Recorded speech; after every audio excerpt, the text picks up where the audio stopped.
नमस्कार आणि स्वागत आहे.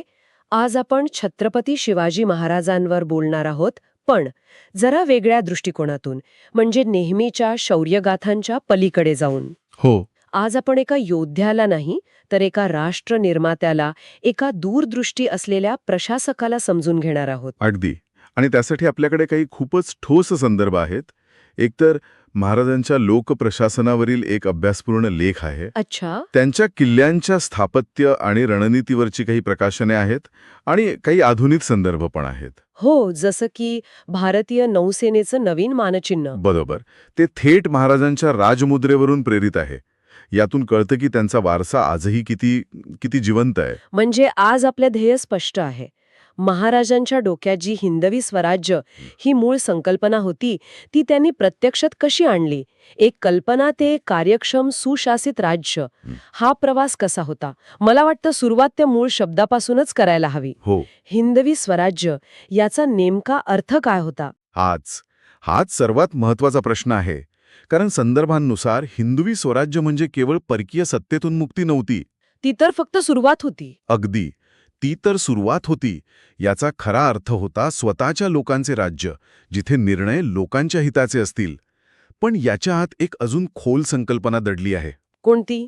सुराज्याची, म्हणजेच उत्तम शासनाची. सुराज्य म्हणजे फक्त राज्य जिंकणं नाही, तर ते उत्तम प्रकारे चालवणं. अगदी बरोबर. आणि हे सुराज्य प्राचीन भारतीय धर्माचा संकल्पनेवर आधारित होतं. आता इथे धर्म म्हणजे पूजा अर्चा नाही, कर्तव्य. कर्तव्य, राजाचं रय्यतेप्रती असलेलं कर्तव्य. यात सर्वांना समान न्याय, योग्य करप्रणाली आणि सर्वात महत्त्वाचं म्हणजे लोकांचं कल्याण हे केंद्रस्थानी होतं. ही मुघल आणि आदिलशाहीच्या शोषणकारी व्यवस्थेला दिलेली थेट टक्कर होती. आणि या विचारांची मुळं कुठे होती? संदर्भांमध्ये राजमाता जिजाऊंच्या भूमिकेवर खूप भर दिला आहे. त्यांना स्वराज्याच्या प्रेरक शक्ती असं म्हटलं आहे. हो, आणि हे फक्त भावनिक वर्णन नाहीये. जिजाऊंनी महाराजांना केवळ रामायण महाभारताच्या गोष्टी नाही सांगितल्या. एका लेखनानुसार त्यांनी महाराजांना इतिहासाचे खरे धडे दिले. म्हणजे आपले खरे शत्रू कोण, मित्र कोण, सामान्य रयतेचं दुःख काय आहे, बहुजन समाजाच्या कल्याणासाठी राज्य स्थापन करायचंय, ही कल्पनाच मुळात त्यांची होती. म्हणजे त्यांनी एक राजकीय आणि सामाजिक दृष्टी दिली. आणि फक्त दृष्टी नाही, तर कृतीतून आत्मविश्वास दिला. ती पुण्यातली घटना तर प्रसिद्धच आहे. आदिलशहाचा सरदार होता मुरार जगदेव. त्यानं पुणे जाळून उद्ध्वस्त केलं होतं आणि तिथे गाढवाचा नांगर फिरवला होता. हो, अपशकुन म्हणून जमिनीत एक लोखंडी पहार रोवून त्याने अशी भीती घातली होती की इथे परत वस्ती करणं अशुभ ठरेल. हो, म्हणजे लोकांचं मनोधैर्य पूर्णपणे खच्ची करण्याची ती एक पद्धत होती. बरोबर. अशा वेळी जिजाऊंनी काय केलं? त्यांनी ती अंधश्रद्धा स्वतः मोडून काढली. त्यांनी बाल शिवाजीच्या हस्ते तिथे सोन्याचा नांगर फिरवला. वा, हा एक प्रतिकात्मक विद्रोह होता. अगदी. त्यांनी लोकांना दाखवून दिलं की तुमचं भविष्य कोणत्याही लोखंडी पहारीवर नाही, तर तुमच्या स्वतःच्या कर्तृत्वावर अवलंबून आहे. तिथेच त्या उद्ध्वस्त पुण्यात त्यांनी स्वराज्याची पहिली वीट रचली. हे केवळ धाडस नव्हतं, हे लोकांचा आत्मविश्वास परत जिंकण्याचं एक शक्तिशाली नेतृत्व होतं. कमाल आहे. म्हणजे ही स्वराज्य नावाची कल्पना एका ठोस पायावर उभी होती. पण एका कल्पनेला एका कार्यक्षम प्रशासकीय यंत्रणेत कसं बदललं? इथेच महाराजांची खरी प्रशासकीय प्रतिभा दिसते, नाही का? बरोबर. मला त्यांच्या अश्वप्रधान मंडळाबद्दल नेहमीच उत्सुकता वाटते. ते म्हणजे आजच्या मंत्रिमंडळासारखंच होतं का? हो, तुम्ही तशी तुलना करू शकता, पण त्यात एक खूप मोठा आणि क्रांतिकारक फरक होता. संदर्भानुसार महाराजांनी शुक्रनीतीसारख्या प्राचीन भारतीय ग्रंथांमधून प्रेरणा घेतली. अच्छा, हे ग्रंथ म्हणजे राज्यकारभारावरचे जुने प्रबंध आहेत. हो, पण त्यांनी त्याची नक्कल नाही केली. त्यांनी त्यातून सार घेऊन स्वतःची व्यवस्था बनवली. आणि त्यातला क्रांतिकारक भाग कोणता होता? सर्वात क्रांतिकारक भाग होता हा गुणवत्ता. त्या काळात सगळीकडे जहागिरी आणि वतनदारी होती. म्हणजे सरदाराच्या मुलालाच सरदारी मिळणार, देशमुखाच्या मुलालाच देशमुखपद मिळणार. पण महाराजांच्या अष्टप्रधान मंडळात एकही पद वंशपरंपरागत नव्हतं. एकही नाही? एकही नाही. तुमची लायकी असेल तरच तुम्हाला पद मिळेल. पेशवा म्हणजे पंतप्रधान, अमात्य म्हणजे अर्थमंत्री, सेनापती, ही सगळी पदं केवळ कर्तृत्वावर दिली जात होती. थांबा, म्हणजे ही तर मेरिटोक्रेसी झाली. 17व्या शतकात जिथे जन्म ठरवायचा की तुमचं नशीब काय असणार, तिथे शिवाजी महाराज एक अशी व्यवस्था तयार करत होते जिथे तुमची क्षमता तुमचं स्थान ठरवेल. हे तर त्या काळातल्या संपूर्ण सरंजामशाही व्यवस्थेच्या मुळावरच घाव घालण्यासारखं होतं. अगदी तोच शब्द आहे, मुळावर घाव. कारण यामुळे जुने देशमुख, मिरासदार जे पिढ्यानपिढ्या रयतेवर अन्याय करत होते, त्यांची सत्ता आपोआप कमी झाली. महाराजांनी राज्याची ताकद कुठल्याही एका घराण्याच्या हातात देण्याऐवजी एका व्यवस्थेच्या हातात दिली. हा खूप मोठा धोरणात्मक निर्णय होता. आणि या सगळ्याचा सामान्य माणसावर म्हणजे रयतेवर काय परिणाम झाला? कारण कोणतंही सरकार यशस्वी होतं की नाही हे तर तिथेच ठरतं. इथेच महाराजांची खरी ओळख दिसते. त्यांची महसूल प्रणाली बघा. त्या काळात ती अत्यंत प्रगतिशील होती. कशी काय? त्यांनी सर्वात आधी संपूर्ण जमिनीची मोजणी करून घेतली. मग जमिनीची प्रत ठरवली. चांगली, मध्यम की हलकी, आणि त्यानुसार कर ठरवला. म्हणजे अंधाधुंद करवसुली नाही तर एक शास्त्रीय पद्धत होती. हो, आणि कराचा दरही निश्चित होता. साधारणपणे उत्पन्नाचा 2/5 हिस्सा सरकारचा आणि 3/5 शेतकऱ्याचा. पण यातली खरी जादू मधल्या दलालांना काढून टाकण्यात होती. बरोबर. आधी कसं व्हायचं? सुलपान कर ठरवायचा, पण गावचा देशमुख किंवा पाटील त्यात स्वतःचा हिस्सा टाकून शेतकऱ्याकडून जास्त पैसे उकळायचा. शेतकऱ्याला कधीच कळायचं नाही की नक्की कर किती आहे. महाराजांनी ही साखळीच तोडून टाकली.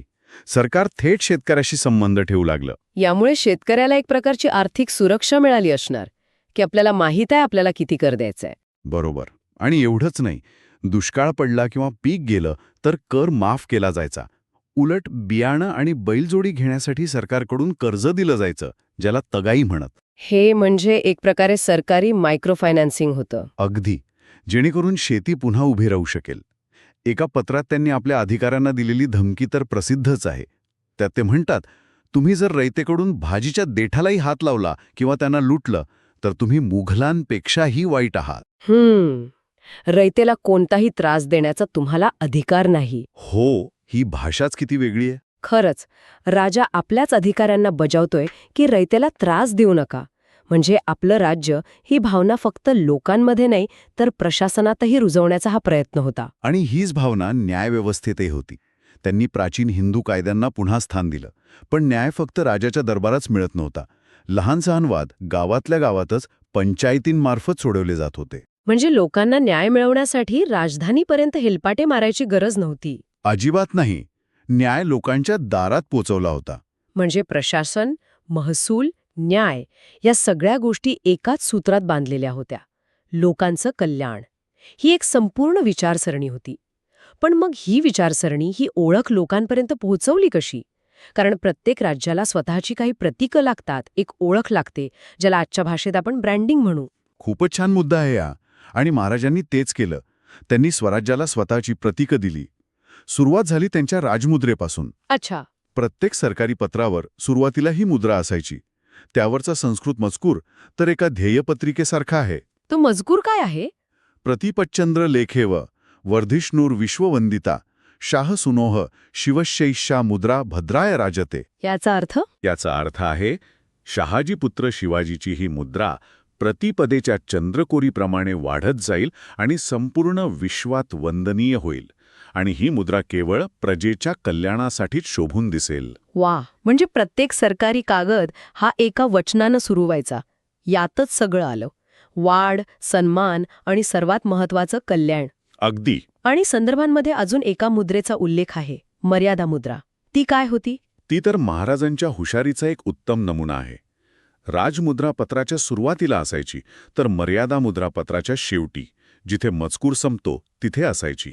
त्यावर फक्त 2 शब्द होते. मर्यादेयम विराजते. बरोबर. म्हणजे येथे लेखनाची मर्यादा संपली. अगदी बरोबर. याचा उद्देश काय होता की एकदा पत्र लिहून झाल्यावर कोणी त्यात स्वतःच्या मनानं काही घुसळून फसवणूक करू नये. हा एक प्रकारे 17व्या शतकातला टॅम्पर प्रूफ सील होता. अविश्वसनीय. कागदपत्रांमधील फसवणूक टाळण्याची एक सोपी पण अत्यंत प्रभावी पद्धत. ही कल्पना किती साधी पण किती दूरदृष्टीची आहे. आणि हा वारसा आजही टिकून आहे, नाही का? भारतीय नौसेनेच्या नवीन मानचिन्हाबद्दल तुम्ही म्हणालात. हो, भारतीय नौसेनेच्या ॲडमिरलच्या खांद्यावर जे नवीन मानचिन्ह आहे, ज्याला पीपल एक्स म्हणतात, त्याचा आकार अष्टकोनी आहे. आणि ही प्रेरणा थेट शिवाजी महाराजांच्या राजमुद्रेच्या अष्टकोनी आकारावरून घेतली आहे. हे खूप मोठं प्रतीक आहे. हो, की महाराजांची ओळख विशेषतः त्यांचं नौदल आजही भारताच्या संरक्षणाचा एक अविभाज्य भाग मानली जाते. आता प्रतीकांबद्दल बोलतोच आहोत, तर सर्वात मोठ्या आणि जिवंत प्रतीकांकडे वळूया. किल्ले. हे किल्ले फक्त लष्करी तळ नव्हते असं संदर्भामध्ये वारंवार म्हटलं आहे. मग ते काय होते? ते स्वराज्याचे आधारस्तंभ होते. प्रत्येक किल्ला म्हणजे एक लहान-सहान स्वयंपूर्ण राज्यच होतं. ते फक्त संरक्षणासाठी नव्हते, तर प्रशासनाचे केंद्र होते, महसूल गोळा करण्याचं ठिकाण होते आणि आसपासच्या प्रदेशावर नियंत्रण ठेवण्याचं साधन होते. बरोबर. आपण 2 किल्ल्यांची उदाहरणं घेऊया म्हणजे हा फरक स्पष्ट होईल. एक म्हणजे राजधानी रायगड आणि दुसरा म्हणजे समुद्रातला किल्ला सिंधुदुर्ग. रायगड, स्वराज्याची राजधानी. हो. महाराजांनी रायगड का निवडला यावर त्यांचेच शब्द एका बखरीत नोंदवले आहेत. ते म्हणतात, राजा खासा जाऊन पाहता गड बहुत चखोटा. दौलताबाद पृथ्वीवर चखोट गड खरा, परंतु तो उंचीने थोडका. तख्ताच जागा हाच गड करावा. म्हणजे त्यांना एक अशी जागा हवी होती जी अभेद्य असेल, पण प्रशासकीय कामासाठी पुरेशी मोठी आणि सोयीची असेल. अगदी. रायगड हा फक्त एक किल्ला नव्हता, ते एक राजधानीचं शहर होतं. तिथे बाजारपेठ होती, अधिकाऱ्यांची घरं होती, पाण्याची उत्तम सोय होती. ते स्वराज्याचं नर्व सेंटर होतं. आणि याच्या अगदी विरुद्ध म्हणजे सिंधुदुर्ग, जो जमिनीवर नाही तर समुद्रात बांधला आहे. बरोबर. सिंधुदुर्ग बांधण्यामागचा उद्देश पूर्णपणे वेगळा होता. तो म्हणजे समुद्रावर आपलं वर्चस्व सिद्ध करणं. पोर्तुगीज, इंग्रज आणि सिद्धी यासारख्या सागरी सत्तांना आव्हान देणं. आणि त्याच्या बांधकामात काहीतरी विशेष होतं ना? हो. संदर्भानुसार महाराजांनी या किल्ल्याच्या बांधकामावर स्वतः देखरेख केली होती. समुद्राच्या लाटा आणि खाऱ्या पाण्यापासून पाया मजबूत राहावा म्हणून त्यांनी पायाच्या दगडांमध्ये टन शिसे ओतले होते. म्हणजे हे फक्त एक बांधकाम नव्हतं, तर एक स्टेटमेंट होतं की आता या समुद्रात आमचंही राज्य आहे. अगदी. हे एक प्रकारे भारताच्या पहिल्या स्वदेशी नौदल तळाचं प्रतीक होतं. एक किल्ला रायगड राज्याच्या अंतर्गत प्रशासनासाठी, तर दुसरा सिंधुदुर्ग बाह्य शक्तींना स्वतःच्या सामर्थ्याची जाणीव करून देण्यासाठी. राजगडची ती दुहेरी तटबंदी. हो, चिलखती म्हणतात तिला. हो, किंवा लोहगडचा विंचू काटा. साल्हेरची लढाई, जिथे पहिल्यांदा मराठ्यांनी गनिमी कावा सोडून समोरासमोरच्या लढाईत मुघलांना हरवलं.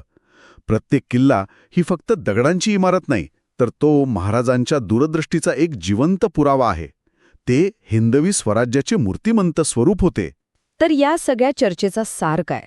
आपण एका अशा राजाबद्दल बोललो जो फक्त प्रदेश जिंकत नव्हता, तर एक व्यवस्था उभारत होता, एक राष्ट्र घडवत होता. बरोबर. हिंदवी स्वराज्य ही त्यांची कल्पना फक्त राजकीय स्वातंत्र्यापुरती नव्हती, तर ती सुशासन, आर्थिक स्वावलंबन आणि सांस्कृतिक अभिमानावर उभी होती. अगदी.